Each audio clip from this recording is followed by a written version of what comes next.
mate, we've got contact to our right and contact to our left.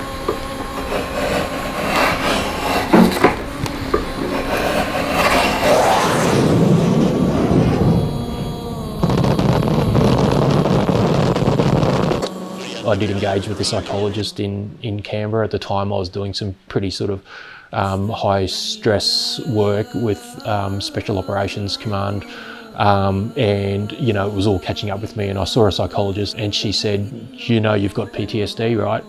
And I said, "No, I don't." And then I walked out and I left and I didn't go back.